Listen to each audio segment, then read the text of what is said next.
बात है वो हिमाचल प्रदेश में नौकरियों पे बैन नहीं होगा। रिक्रूटमेंट प्रोसेस जो है वो हिमाचल प्रदेश में हर डिपार्टमेंट में जारी रहेगा। बहुत सारी पोस्टें कैबिनेट ने क्रिएट की है, उनका प्रोसेस स्टार्ट हो गया है। आज फिर कैबिनेट में जो है 1066 पोस्टें कैबिनेट ने आज स्वीकृत की है, अलग अलग डिपार्टमेंटों में की है, जिसकी विवरण जो है मैं आपको डिपार्टमेंट वाइज दूंगा। और ये रिक्रूटमेंट प्रोसेस हिमाचल प्रदेश में चलता रहेगा। तीसरा फैसला हमने किया है, क्योंकि हमारी आरडीजी बंद की है और आरडीजी से हिमाचल प्रदेश के विकास को और हिमाचल प्रदेश को एक बहुत बड़ा धक्का लगा है। ये हिमाचल प्रदेश के साथ एक बहुत बड़ा अन्याय है, क्योंकि जब हिमाचल प्रदेश बना था तो हिमाचल प्रदेश और जो पहाड़ी राज्य रहे हैं, चाहे नॉर्थ ईस्ट के हैं, वो इकोनॉमिकली वायबल स्टेट्स नहीं हैं, वो आर्थिक रूप से अपने पैरों पे खड़े नहीं हो सकते हैं। इसीलिए जो पहला फाइनेंस कमीशन 1952 में बना था, उसमें आरडीजी हमको मिलती थी। और इस आज कैबिनेट ने फैसला किया है कि हम अपने रिसोर्सेज जो जनरेट करेंगे, वैसे भी पिछले 3 सालों में मुख्यमंत्री सुखविंदर सिंह सुक्खू जी ने जो है लगभग 3,500 करोड़ रुपए के जो रेवेन्यू जनरेट किया है। बीजेपी के लोग, बीजेपी के बड़े बड़े नेता, चाहे जयराम जी हैं, चाहे इनके बीजेपी प्रेसिडेंट्स हैं, या सभी लोग हैं, वो प्रेस कॉन्फ्रेंस के माध्यम से बहुत सारी से 20 तक और 20 से अपने 5 साल के कार्यकाल में मिला या जो है वो जीएसटी कंपनसेशन के रूप में केंद्र सरकार से, जिसमें से आप ये लगा सकते हैं अगर जोड़ दिया जाए तो सारे का आंकड़ा जो है ये सिर्फ 17,000 करोड़ बनता है। भारतीय जनता पार्टी को it is 1/3 of what Bharatiya Janata party got in 5 years. उसके बावजूद भी हिमाचल प्रदेश की जो विकास की गति है वो हिमाचल मुख्यमंत्री सुखविंदर सिंह सुक्खू जी ने रुकने नहीं दी है। बेशक सारा हिमाचल प्रदेश को 2023 में 10,000 करोड़ का नुकसान हुआ, 2025 में 5,000 करोड़ का नुकसान हुआ, और गवर्नमेंट्स ऑफ इंडिया सुक्खू जी के नेतृत्व में और आम आदमी पे जो है उसको बोझ को नहीं पड़ने दिया जाएगा। क्योंकि हिमाचल प्रदेश में बहुत सारे एम्प्लॉयज़ हैं, चाहे पेंशनर्स हैं, और जब 2022 में हमारी सरकार बनी, 10,000 करोड़ रुपए का जो सरकारी कर वो 70% जो है हमारी सरकार ने जो है वो क्लियर किया गया है। तो ये आज कैबिनेट ने विस्तृत रूप से इस विषय पे जो है चर्चा की है और हिमाचल प्रदेश को आत्मनिर्भर बनाने का फैसला जो है लिया गया है। हम कैबिनेट में आज कहा है कि भाई हिमाचल प्रदेश में विकास की गति नहीं रुकेगी, हिमाचल प्रदेश जो है विकास की राह में आगे बढ़ता रहेगा। इसके अलावा जो कैबिनेट के जो हमारे एजेंडा थे, वो एजेंडाज हमारे इस प्रकार थे। हाई कोर्ट में हमारे 8 जो है सफाई कर्मचारियों की पोस्ट हाई कोर्ट में आउटसोर्स पोस्ट पे जो है खेलने की सरकार ने अनुमति प्रदान की गई है। इसके अलावा जो हमारी जो फीमेल होमगार्ड में कांस्टेबल्स हैं, जवान लगती है, उनको मैटरनिटी लीव का प्रोविज़न नहीं था। कैबिनेट ने आज उनको 26 वीक्स का जो मैटरनिटी लीव देने का आज कैबिनेट ने उसको फैसला किया है। इसी तरह से हमारे ड्रग टेस्टिंग लेबॉर्ट्रीज़ को नूरपुर, बद्दी और ऊना में खोलने का फैसला किया गया है। हर नैब में 12-12 पोस्टें क्रिएट की जाएंगी। इन टोटल 36 पोस्ट जो है इन ड्रग टेस्टिंग लेबॉर्ट्री में सरकार द्वारा खोली गई है। इसके अलावा हमारे जो राजस्व विभाग में आपदा प्रबंधन प्रकोष्ठ है, इसमें 3 पोस्टें जो है JOIT के खोलने का फैसला लिया गया है। इसी तरह से हमारे जो इंदिरा गांधी सुख शिक्षा योजना है, जिसमें हमारी जो विडोज़ हैं उनकी लड़कियों को जो प्रोफेशनल कोर्सेज करते हैं, चाहे इंजीनियरिंग है, चाहे मेडिकल है, चाहे नर्सेज है, उनको पहले हिमाचल प्रदेश में प्रोफेशनल कोर्सेज का सारा उनकी जो असिस्टेंस है, उनका जो फीस थी वो हिमाचल सरकार देती थी। मगर स्टेट से बाहर अगर वो प्रोफेशनल कोर्स करते थे तो उसका प्रावधान नहीं किया गया। आज कैबिनेट ने फैसला किया है कि हमारी जो विडोज़ हैं इस स्कीम के अंतर्गत इंडिया में कहीं भी वो प्रोफेशनल कोर्स करेंगी तो उसका जो फैसला है, उसके जो पूरी फीस है वो हिमाचल प्रदेश की जो सरकार देगी। इसी तरह से हमारे दिव्यांग व्यक्ति जो हैं, उनके जिनकी डिसेबिलिटी 70% से अधिक है, उनके विवाह होने पे पहले 50,000 रुपये का प्रावधान था, उसको आज कैबिनेट ने बढ़ा करके 2 लाख रुपए प्रावधान करने का आज फैसला लिया गया है। इसी तरह से हमारे जो ज़िला सिरमौर में हमारे PWD के डिवीजन्स है, क्योंकि डिलिमिटेशन 2011 में हुआ, उसके बाद जो है डिवीजन्स की बाउंड्रीज जो है एक दूसरे की कॉन्स्टिट्यूंसीज में थी, चाहे वो शिलाई है, कोंटा है, नाहन है, रेनका है। अब डिस्ट्रिक्ट सिरमौर में सिरमौर सर्कल में जो है वो हमारे PWD डिवीजन्स जो है वो अकॉर्डिंग टू द कॉन्स्टिट्यूंसीज जो है वो होंगे। आज कैबिनेट ने उसका जो फैसला लिया गया है। इसी तरह से हमारे जुब्बल नवार कोटखाई में वेटनरी हॉस्पिटल खोलने का भी जो है, वेटनरी हॉस्पिटल को सब अपग्रेड करके सब डिविजनल पशु चिकित्सालय खोलने का फैसला कैबिनेट ने लिया है।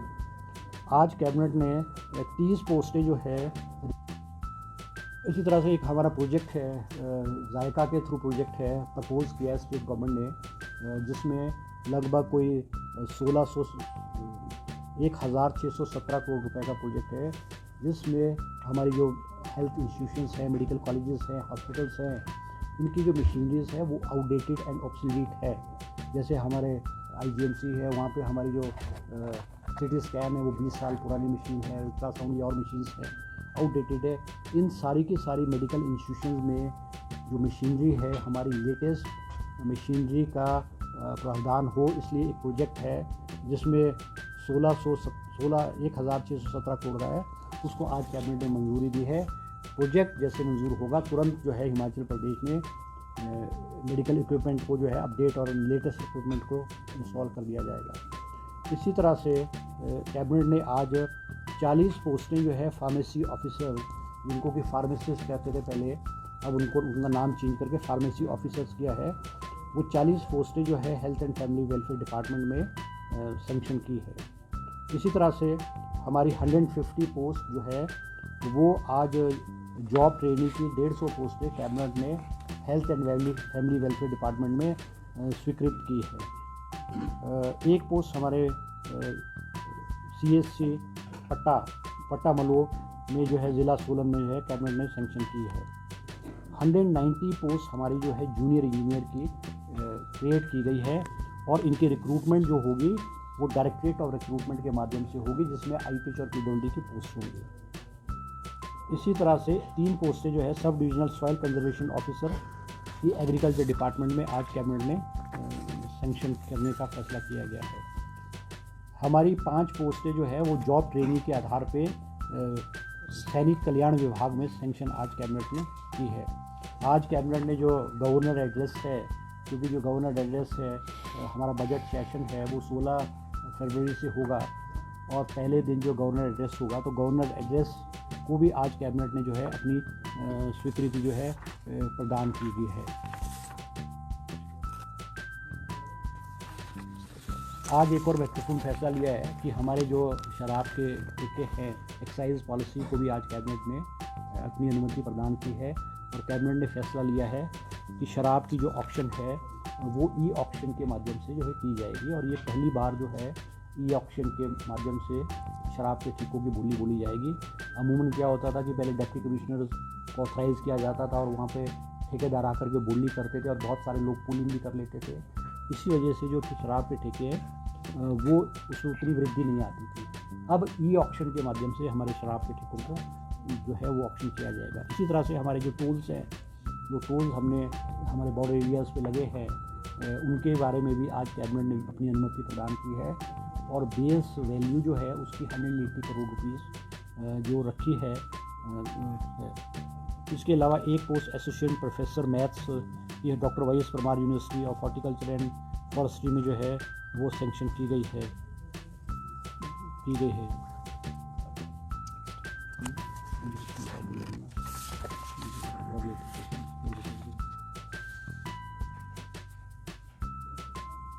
एक आज कैबिनेट ने जो है हमारी जो न्यूट्रिशन पॉलिसी है, supplementary nutrition policy for womens, इसमें भी आज कैबिनेट ने अपनी अनुमति प्रदान दी है।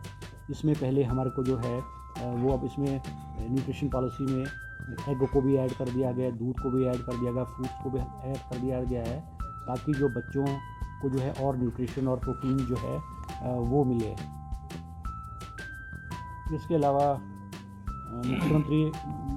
मुख्यमंत्री शहरी कारोबारी कल्याण रूल्स जो है उसको भी आज कैबिनेट ने अनुमति प्रदान की है।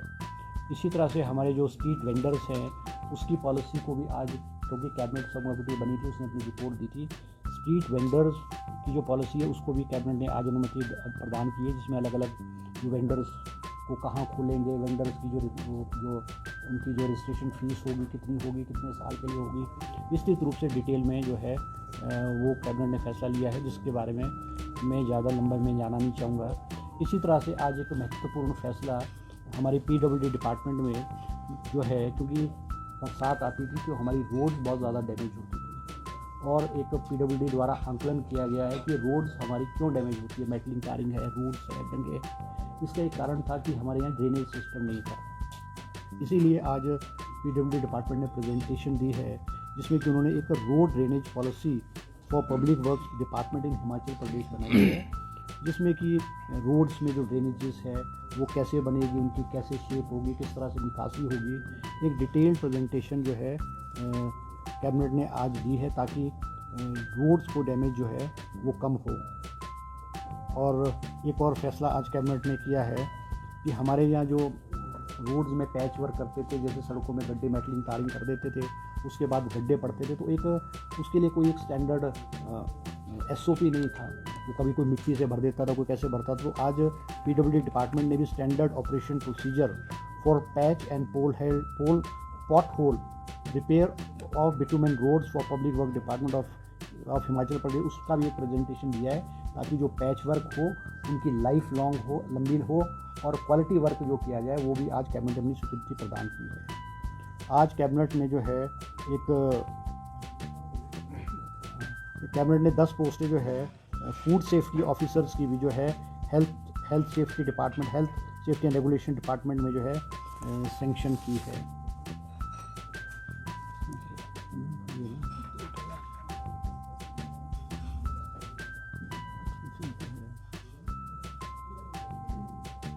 आज कैबिनेट ने establishment of department of numerology के जो है blood transmission at medical college Mandi, Hamirpur and Chamba भी सैंक्शन डिपार्टमेंट को किया है। नाहन मेडिकल कॉलेज में इससे पहले जो है ये वाला डिपार्टमेंट जो है वो क्रिएट कर दिया गया है। इसके अलावा जो हमारे स्पोर्ट्स हॉस्टल है नूनू डिस्ट्रिक्ट बिलासपुर में, उसमें 80 बेड्स के बजाय उसमें इंक्रीज़ करके उसको 100 बेड्स कर दिया गया है। इसी तरह से हमारे आज कैबिनेट ने एक digital global skills and digital university को खोलने की LOI देने की अनुमति प्रदान की है।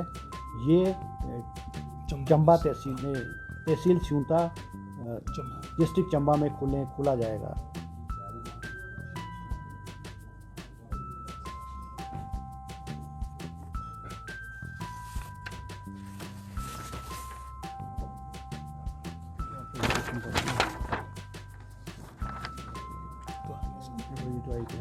ये सब थी। बाकी एजुकेशन डिपार्टमेंट में भी आज बहुत महत्वपूर्ण निर्णय लिए गए हैं, जिसके बारे में हमारे शिक्षा मंत्री जी आपको विस्तृत रूप से बताएंगे। बाकी विषयों में जहां हमारे माननीय मंत्री हर्षवर्धन जी ने सारे जो आज मुद्दे कैबिनेट में रखे थे उसके बारे में सारी जानकारी आपसे साझा की, इसी तरह से शिक्षा विभाग से संबंधित भी कुछ हमारे जो महत्वपूर्ण विषय थे उसमें से 2 का मैं उल्लेख आपके सामने करूँगा। उसमें जहां CBSE स्कूल्स जो लगभग वर्तमान में लगभग कोई 140 के आसपास हो चुके हैं, जो हमने CBSE से एफिलिएट कर दिए। प्रथम चरण में जहां हमने इंग्लिश और मैथ्स टीचर की रिक्रूटमेंट की स्वीकृति कैबिनेट के द्वारा दी थी, चयन आयोग को वो प्रस्ताव चले गया है।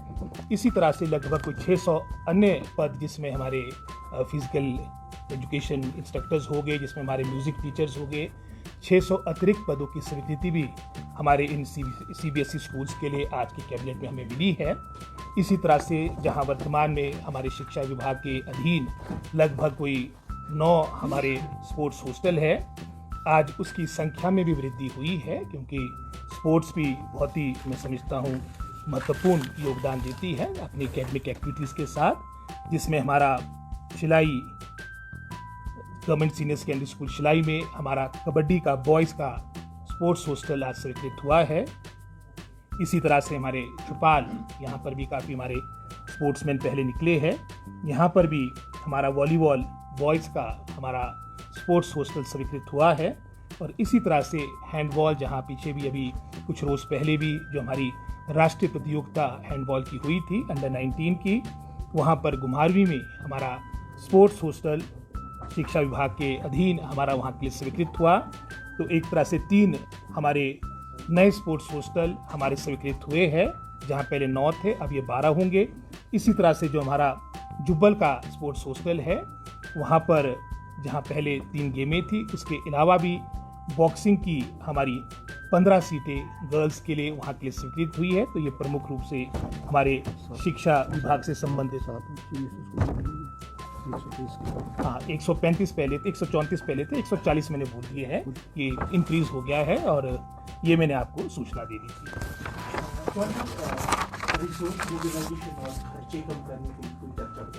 नहीं, जो मैंने अभी कहा है कि जिस तरह से भ्रांति फैलाई जा रही है हिमाचल प्रदेश में भारतीय जनता पार्टी द्वारा, आज विस्तृत रूप से हर पहलू पे गंभीरता से जो है वो चर्चा की गई है।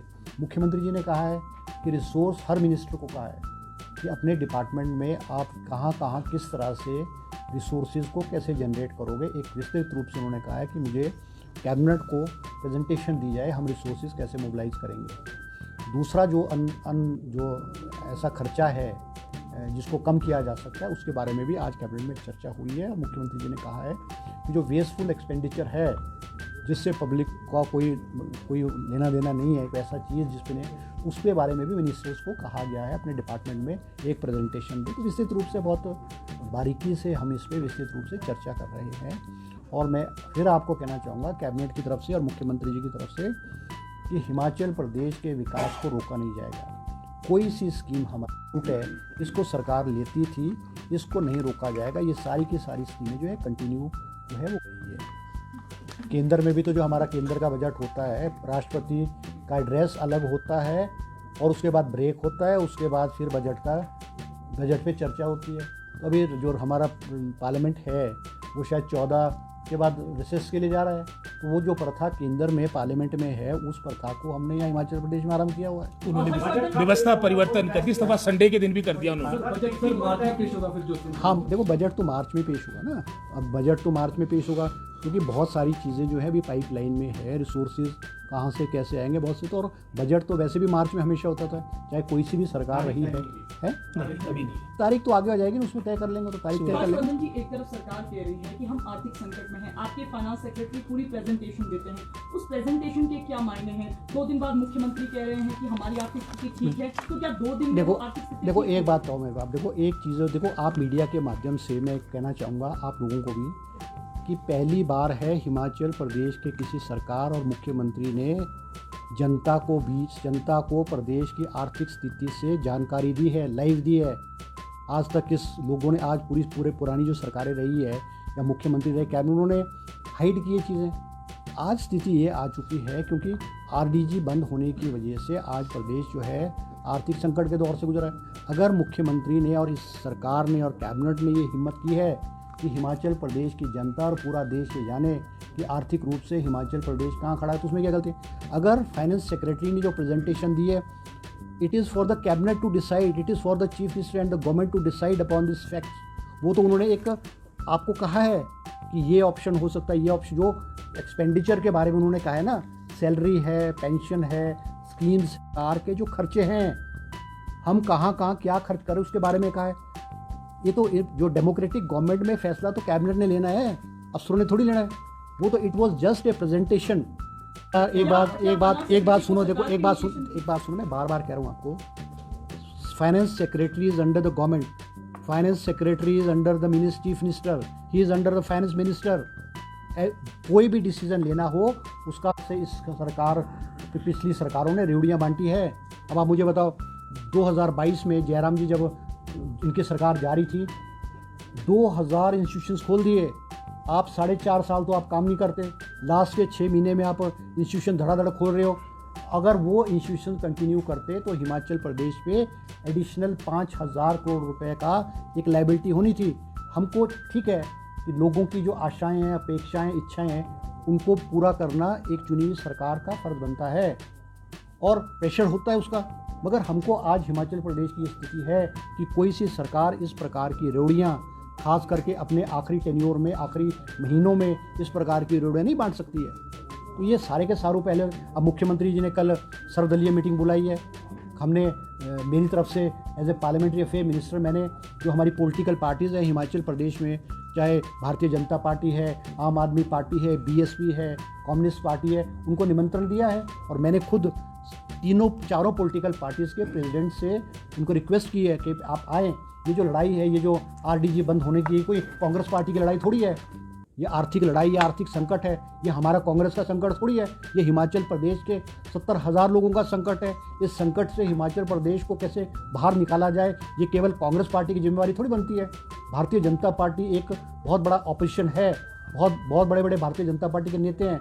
दिल्ली में भारतीय जनता पार्टी की गवर्नमेंट है। क्या भारतीय जनता पार्टी की जिम्मेवारी नहीं बनती कि वो सरकार को सलाह दे, सरकार के साथ कंधे से कंधा मिला करके चले। चाहे हमको हिमाचल प्रदेश में क्या करना है, गवर्नमेंट ऑफ इंडिया से, प्राइम मिनिस्टर या सेंट्रल मिनिस्टर से हमको केंद्र सरकार से कैसे मिलना है, कैसे प्रोसीड करना है। तो ये मैं कहना चाहूँगा आपके माध्यम से कि आज सब पॉलिटिकल पार्टीज़ को मिलकर के इस संकट की घड़ी में मिलकर के हमको चलना है। इसमें हमको राजनीतिक लाभ थोड़ी होगा, और आरडीजी बंद हुई है। आरडीजी का क्या ऑल्टरनेट हो सकता है?